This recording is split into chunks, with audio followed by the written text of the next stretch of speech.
Hello everyone. In this video, I am explaining principal component analysis, which is also known as Carnot-Love transform or Hotelling transform. So in this video, we are going to learn the theory of PCA. I am going to solve one numerical on PCA. So what is principal component analysis? Principal component analysis is dimension reduction technique. You can see that here there is a big size with a cylinder with a big dimension, and here the dimensions are reduced by using PCA. So it is a symbolic representation of principal component analysis. Now dimensionality reduction. Now consider a data set which is measured in x1 and x2 coordinate system. So here it is shown, this is x1 axis and this is x2 axis. So this is x1 x2 coordinate system, and these are data points represented by blue circles. In x1 x2 coordinate, data representation need larger values of x1 and x2. So what is written in x1 x2 coordinate system, data representation, that means if I want to represent this data or this data, then it needs larger values of x1 and x2. So what is the meaning of these? Let's take an example. Let's take this point. So what are the how we can represent this data in x1 x2 coordinate system by x1 equal to 1 and x2 equal to 2, because it is a coordinate. Value of x1 is 1 and value of x2 is 2. Now let's take another example. This data point, how to represent this data point? This is 9 and this is 8. So you can represent it by 9, 8. Now let's take another example. This data point, how to represent it? By 6, 5, and hence you can represent this data point by 6, 5. Now you can see that data is spread in V1 direction. So what is V1 direction? You can see this is a V1 direction. You can see that all data points, this point, this, all data points are spread in particular direction, which is known as V1 direction, and hence correlated. Hence correlated means there is a relation between each other because all are oriented in one direction. You can see that the all data points are spread in this direction.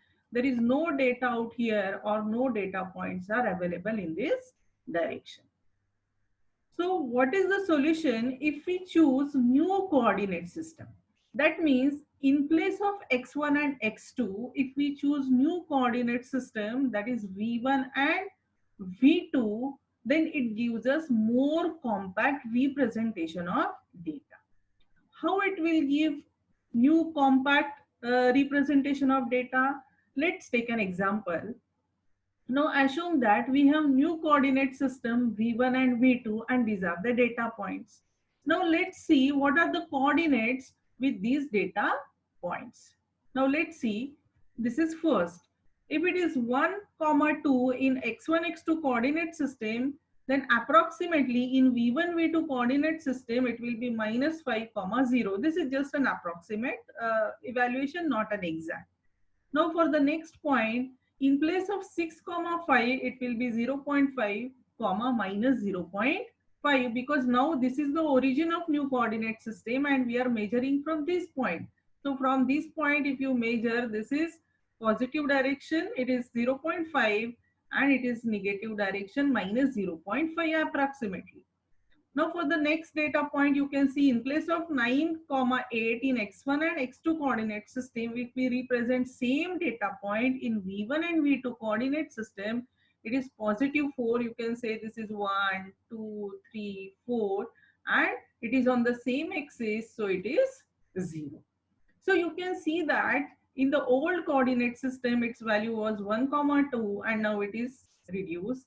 Here it was 6, 5, now it is reduced, and earlier here it was 9, 8, and in the new system it is 4, 0, and same is the case with every data point, and hence it is said that it gives more compact representation of data in new coordinate system, that is v1 and v2. Now we must choose new origin for V1 and V2. So what is our objective? Our objective is to choose the origin for new coordinate system for a compact representation of data. Now V1 is principal axis 1 and V2 is principal axis 2. So when we represent new coordinate system, so V1 will be V1 will be called as principal axis 1 and V2 is known as principal axis 2. V2 is perpendicular to V1. In V1, V2, data is decorrelated and covariance is nearly zero. So in this new coordinate system, the covariance between the data is nearly zero. Now I'm going to explain you this concept in detail in the coming slides. Now principal component analysis, what principal component analysis does, it finds a new axis system. It finds this new axis system like V1 and V2 if we can reduce the effect of small variations in V2 direction. Now you can see that almost all points are oriented in the direction of V1, but there are some few points like this point, there is a small variation in the direction of V2. So if we can reduce these small variations in V2 direction and assume that all data points are on the V1.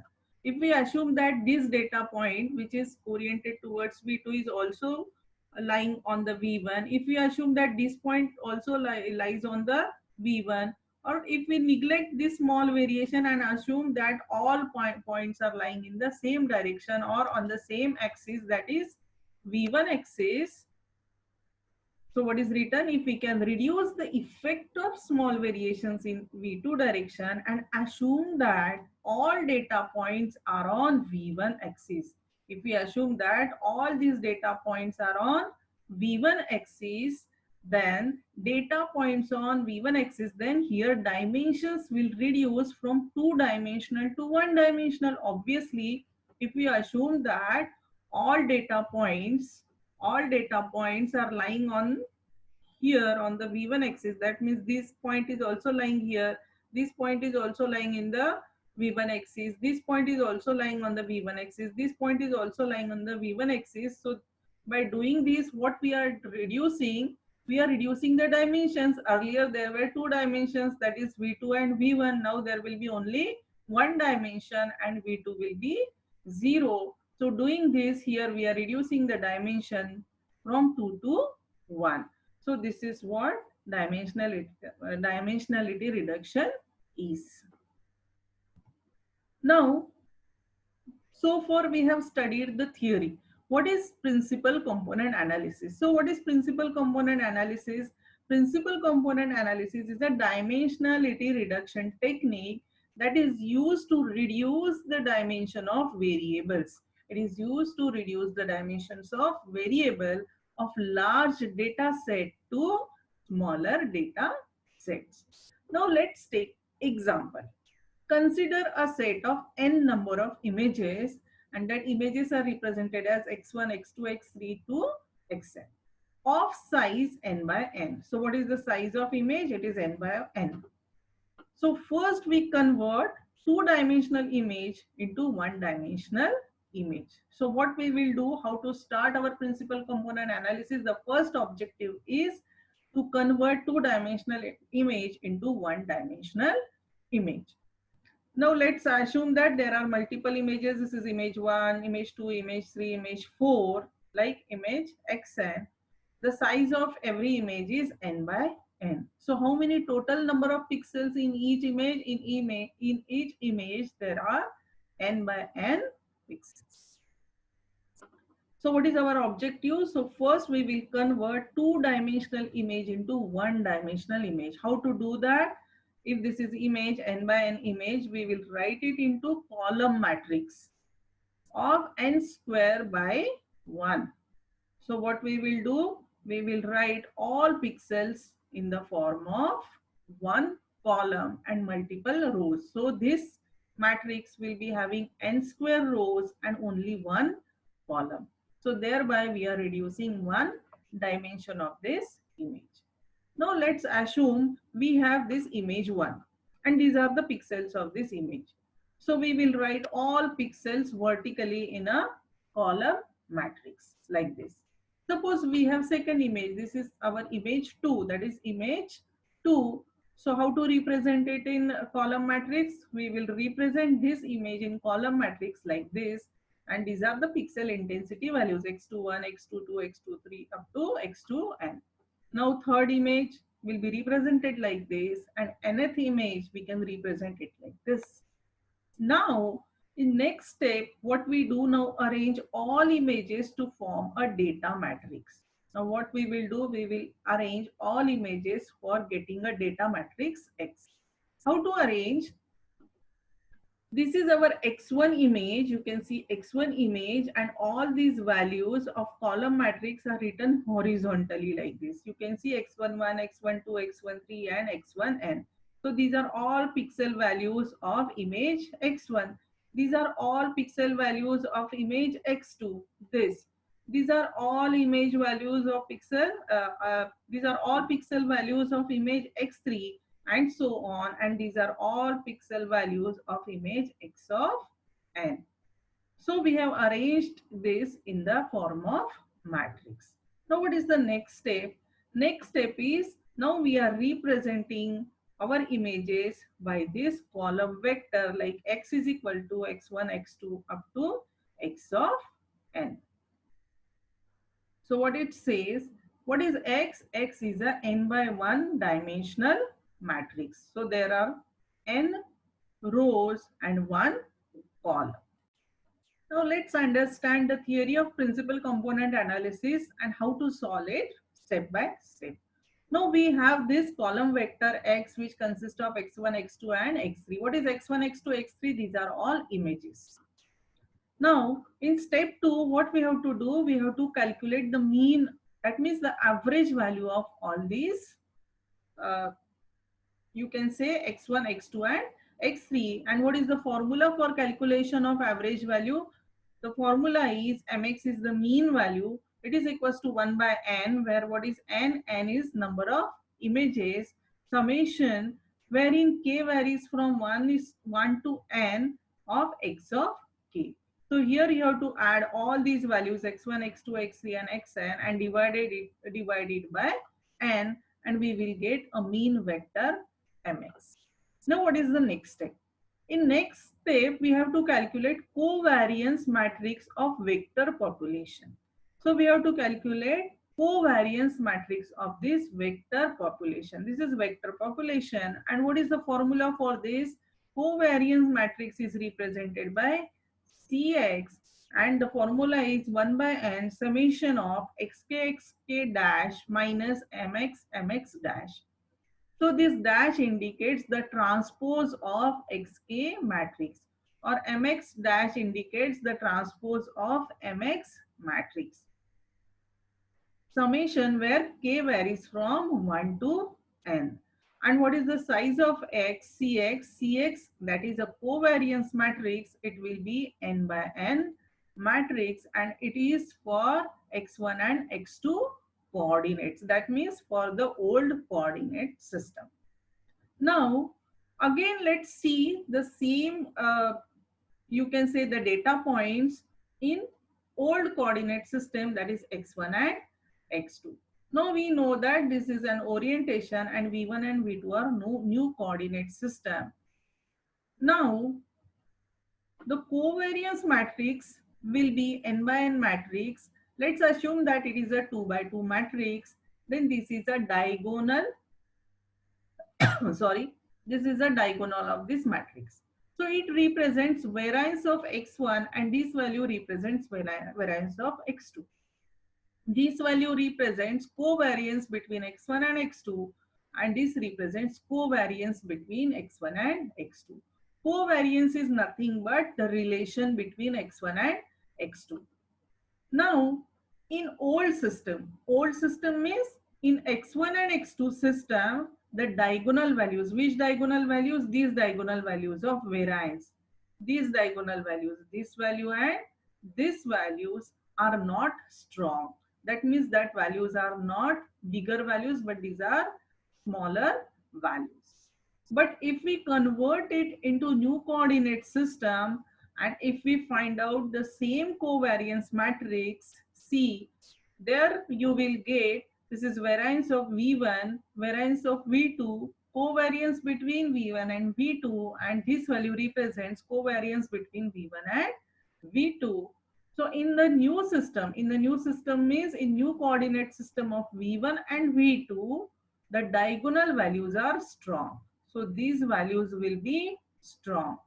In old coordinate system, these values are not strong. These diagonal values are not strong.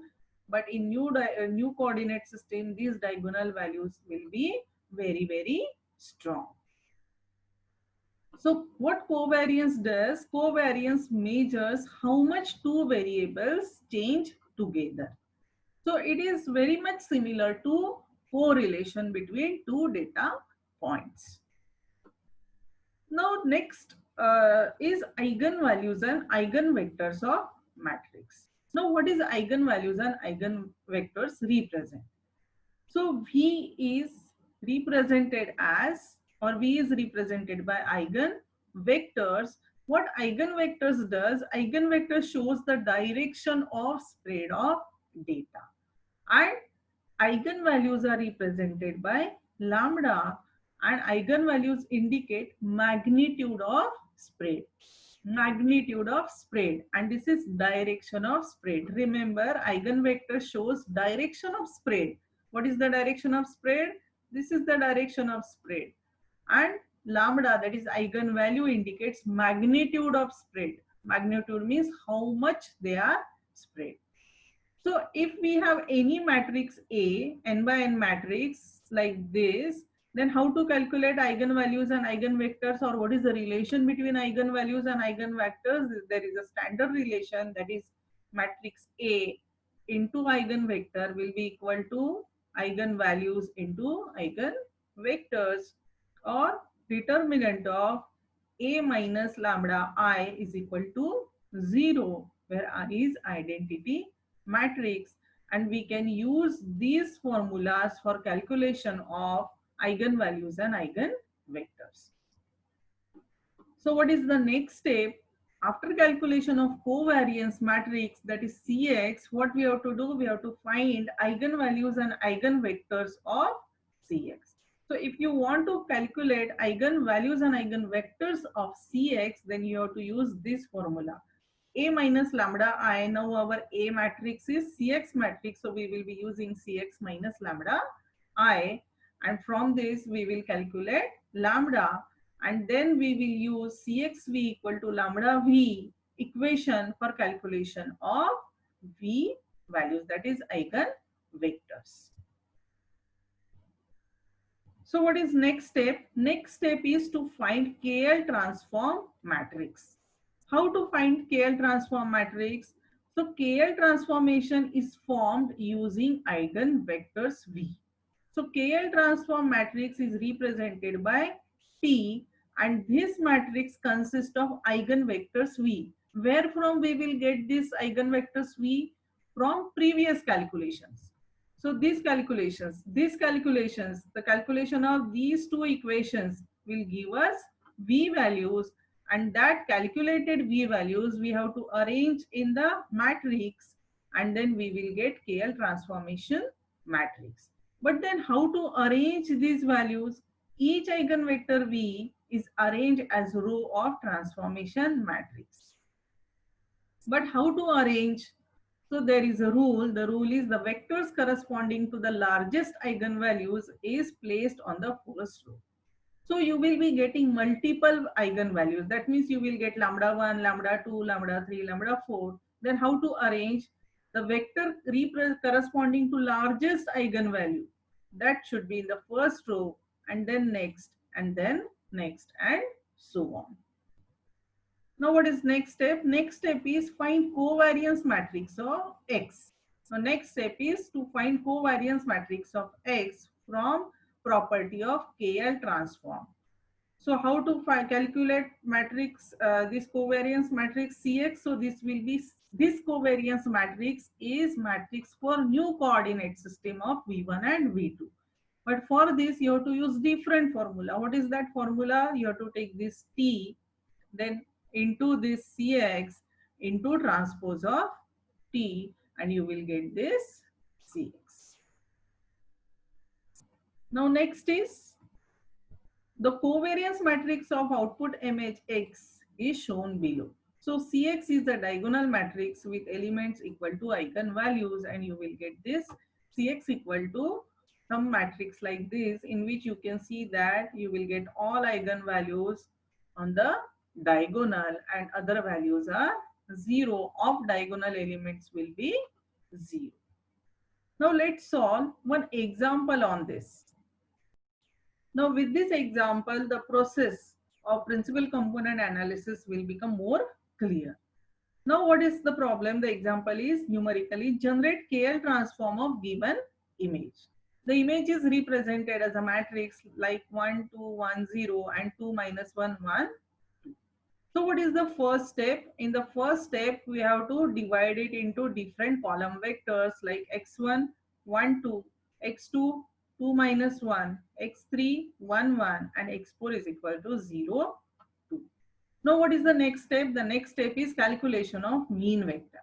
The formula for calculation of mean vector is 1 by n summation of xk, where k varies from 1 is to n. Here value of n is 4 because there are 4 columns. So how to use? So use this formula of mx equal to 1 by n. So it will be equal to 1 by 4. 1 by n means 1 by 4. And xk means x1 plus x2 plus x3 plus x4. So it is 1 plus 2. This is 1 plus 2 plus 1 plus 0. And here we have taken 2. This 2 minus 1. This plus 1 plus 2. And we got this value of mean vector mx, that is 1 by 4 into matrix 4, 4. Now what is next step? Next step is calculation of covariance matrix of vector population. There is a standard formula. We have seen this formula earlier also. So there are two terms, that is mx dash and xk dash. So dash indicates transpose of matrix. So mx dash, just now we have calculated mx is 1 by 4, 4, 4 into transpose of mx dash. So transpose will be 1 by 4 and here column vector, column matrix you have to write it into row matrix, so it is known as transpose. Now multiply these two matrix, so we will get mx dash is equals to 1 by 16, 16, 16, 16, 16. You can divide all elements by 16 and you will get 1, 1, 1, 1. Next step is calculation of xk dash. So how to calculate xk dash? So formula is summation xk dash, k varies from 1 to n. So it will be x1 dash plus x2 dash plus x3 dash plus x4 dash. So what is x1? x1 was this, x2 was this, x3 was this and x4 was this. Now let us put these values in this formula. So we will get something like this. What is x1? x1 is this column matrix 1, 2 into x1 dash. x1 dash is transpose of same matrix. So multiply these two. So you will get x1 dash. For next x2 dash, this is 2. 2 minus 1 and then transpose of same. Then x3 is 1, 1 and then transpose of this, and then x4 is 0, 2 and transpose of this, and multiply this and you will get this matrix. That is, if we multiply this and this, you will get 1, 2, 2, 4. Multiplying this, we will get 4 minus 2 minus 2, 1, 1, 1, 1, 1 and 0, 0, 0, 4. So this is value of x1 dash, this is value of x2 dash, x3 dash and x4 dash. Now let us put these values in the same formula, that is formula for calculation of covariance matrix. So it is Cx is equals to 1 by n. So 1 by n is equals to 4 and it is xk dash minus mx dash and k varies from 1 to n. So if we expand this formula, it will be x1 x1 dash minus mx mx dash plus, this is common, 1 by n is common, plus x2 x2 dash, because k is varying, no, k is varying. Initially k was 1, now k is 2, so x2 x2 dash minus mx mx dash, x is not varying, only k is varying. Then next is k becomes 3, so it is x3 x3 dash minus mx mx dash, then k becomes 4 because n varies from 1 to 4, then x4 x4 dash minus mx mx dash, and this is bracket complete. Remember that this 1 by n is outside the bracket. Now we have these values of mx mx dash, the value is this, and for x1 x1 dash we have this value, x2 x2 dash this. Just now we have calculated. If we put all these values into this formula and calculate, then we will get Cx, that is covariance matrix, is equals to 0.5 minus 0.75 minus 0.75 and 1.5. Remember that this covariance matrix is for old coordinate system. Old coordinate system means system of x1 and x2 coordinates, not for v1 and v2.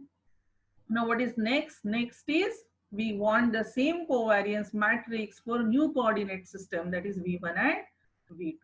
So for that, what is the step? We have to go for eigenvalues and eigenvectors. So by using this covariance matrix, we have to calculate eigenvalues and eigenvectors of covariance matrix of Cx, and we know that there are two formulas, that is Cx minus lambda I determinant, or Cxv is equals to lambda v.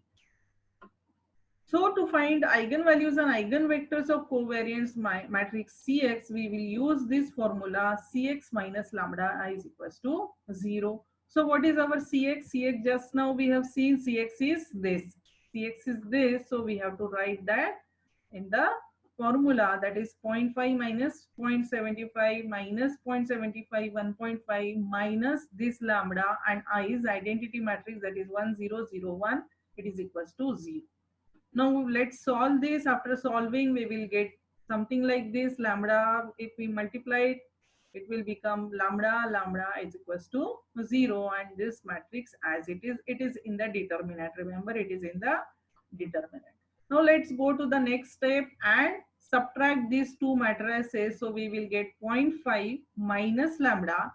This is minus 0.75 minus 0, that means it is same. This is minus 0.75 minus this 0, and here it is 1.5 minus lambda equal to 0. Now it is into determinant, so solve this like this. So we will get 0.5 minus lambda into 1.5 minus lambda minus 0.75 into minus 0.75 will give us 0.565 equal to 0. Now solve this equation. So we will get this 0.5 into 1.5 is 0.75, then 0.5 into lambda minus this 1.5 into minus lambda plus lambda square minus this value. Now again, so solving this equation, we get lambda square minus 2 lambda plus 0.1875 equal to 0. Now we want a value of lambda, because we are interested to calculate eigenvalues, because first objective is to calculate eigenvalues, and from eigenvalues we have to calculate eigenvectors. So for calculating lambda, we have to solve this equation, and for solving this equation, let us multiply it by 16, make it like this, and then use the formula for calculating roots of equation, and we will get lambda 1, we will get two values for we will get two eigenvalues, that is lambda 1 and lambda 2. So lambda 1 is 0.096 and lambda 2 is 1.9014. Now since we have two eigenvalues, we will get two different eigenvectors, v1 for lambda 1 and v2 for lambda 2. So next step is calculation of eigenvectors, and for that we will be using this formula, that is AV is equals to lambda v, to find v1 and v2. Now AV is equals to lambda v, we are using this. Now here matrix A, for this case matrix A is nothing but our covariance matrix Cx into V equal to lambda V. Now we have two values of lambda, that is lambda 1 and lambda 2. So now find V1. V1 means eigenvector 1 corresponding to lambda 1. So for this, what this equation becomes Cx V1 equal to lambda 1 V1. Because now we want to calculate V1 for lambda 1. So we have replaced this V by V1 and lambda by lambda 1. Now put these values of Cx and V1 into equation. So what is V1?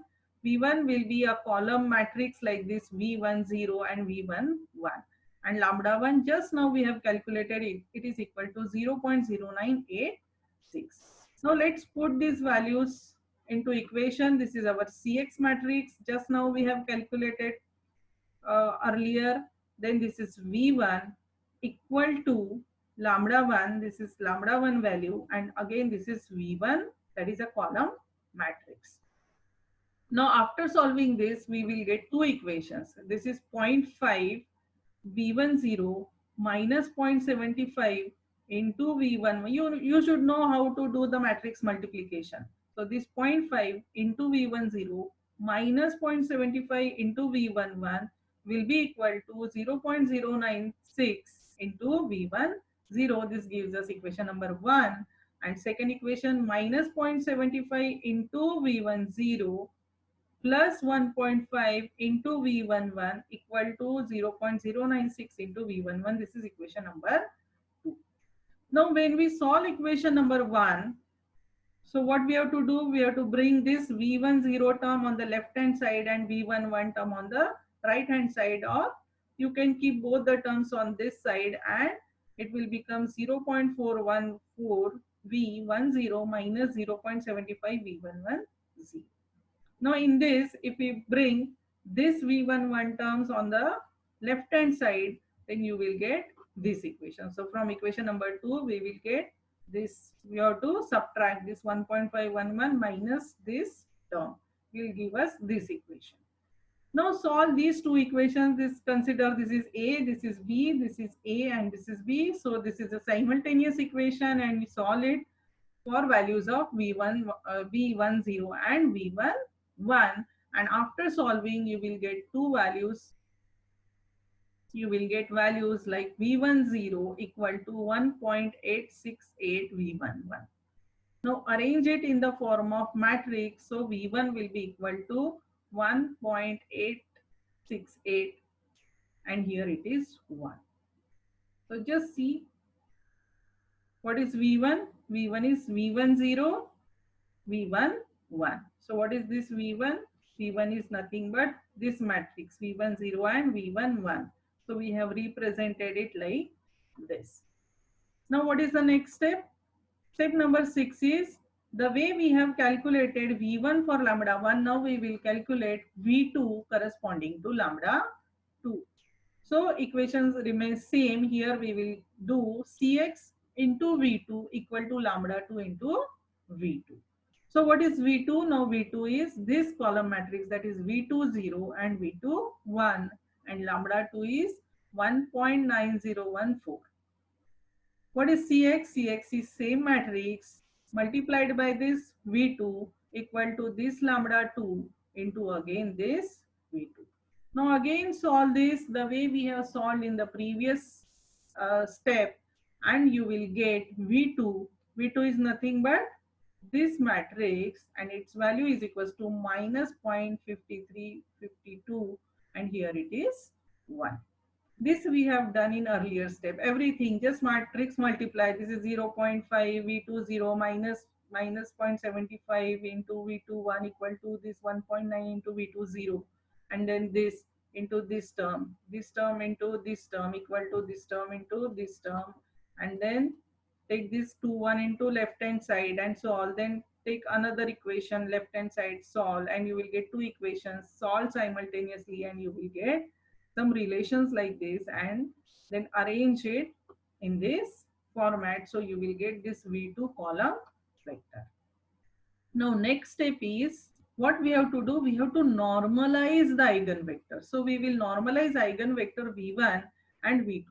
So we just now got this value of v1, that is 1.868, and here it is 1 in the matrix.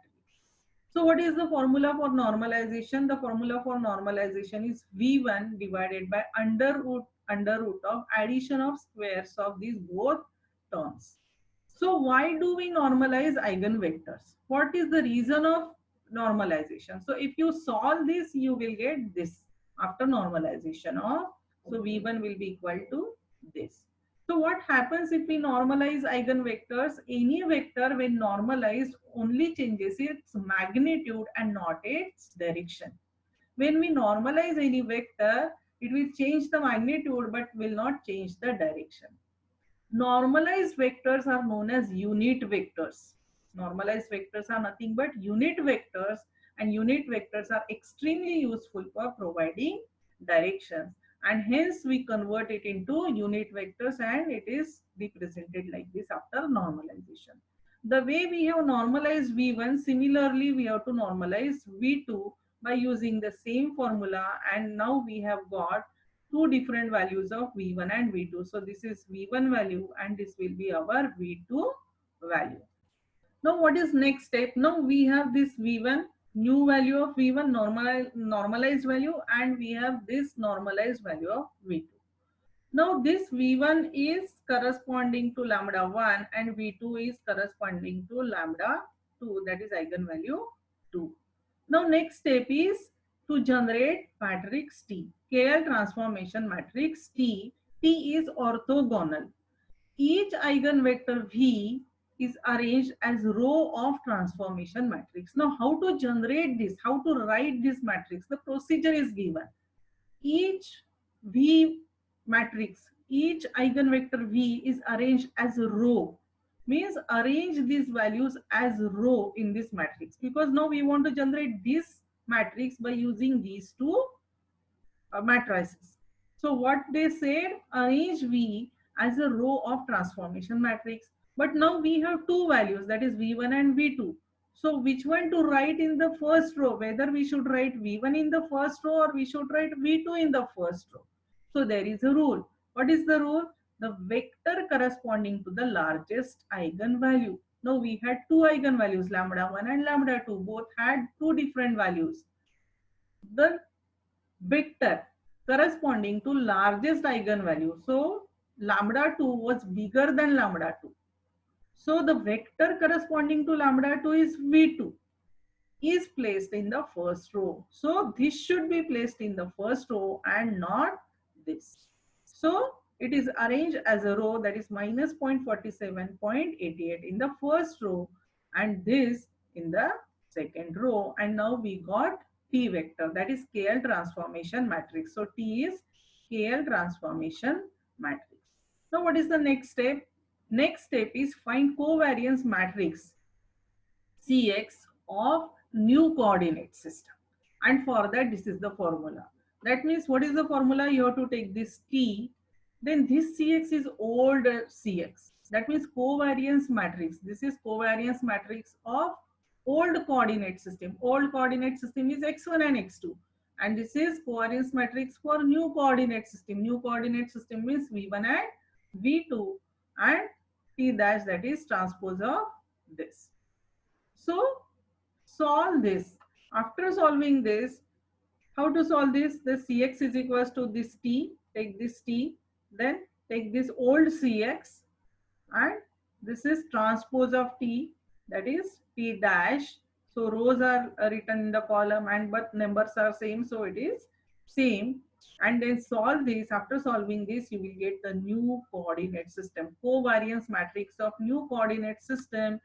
We can see that this is your lambda 1, this value is lambda 1 and this is lambda 2 and these values are 0. So this is how the nature of covariance matrix. So these are decorrelated. It is said that these values are decorrelated and Cx consists of eigen values in the diagonal vectors. So earlier also we have seen this, and all other values should be zeros like this, and we have actually got the same solution. So if you get these values of lambda values in the diagonal vector, then you can say that your solution is correct. So it was all about principal component analysis. There are multiple applications of principal component analysis. It is used for image compression, it is used for face recognition, and there are no limit for the application. I will be coming forward with the different applications of principal component analysis. I hope you understood the concept of principal component analysis, and you also understood how to solve the numerical on principal component analysis. So thank you very much. Thanks for watching. If you have any queries, you can always ask in the comment section. Thank you.